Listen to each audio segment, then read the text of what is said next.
siya. Sarap ng broth and masarap din yung pork. Sarap. Kain muna kami.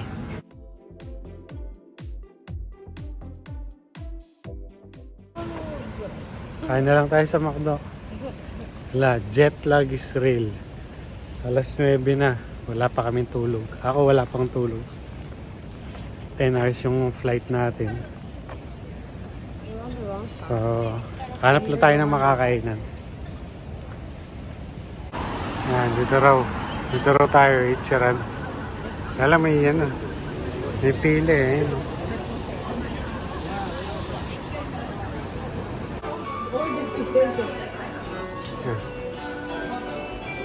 It's dependent. What are you? 2 pots? 3 tickets. Sige, ano. Okay. So,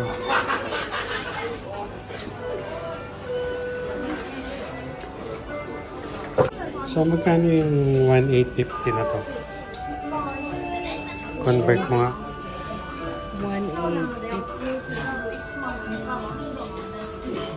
$16. Mahal. Parang ganun din.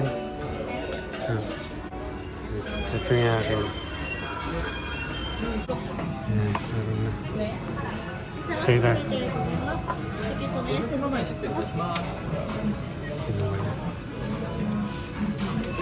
Tubig dyan.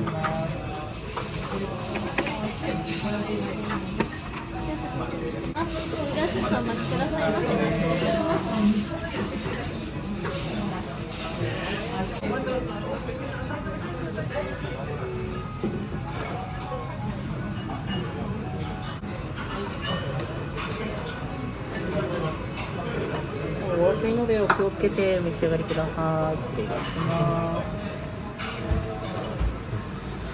では失礼いたします。 Kaya na siguro.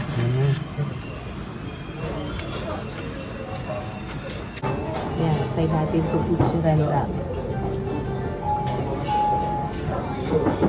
Itong pinakakaasam ko, Tokyo ramen.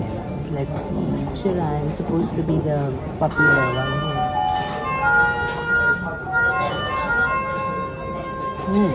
Malasa yung broth niya.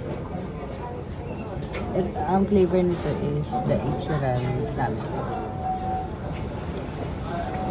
I mean, this is their signature ramen.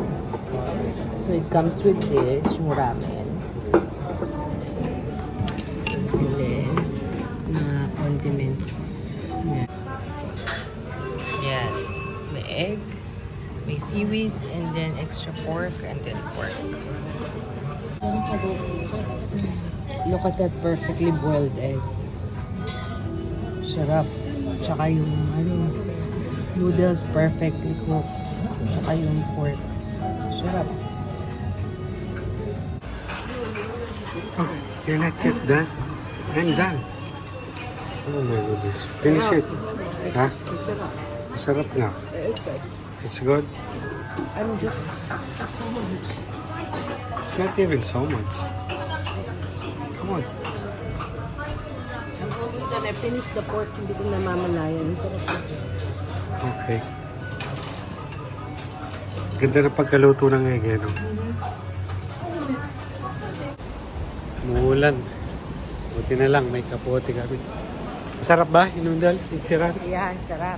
Pinakamasarap nga yun sa natikmang ko sa Mahaba pila ng mga locals. Hindi na tourist. Cool. It's perfect for people who are antisocial. Yeah. Don't have to talk to So, minimalistic space.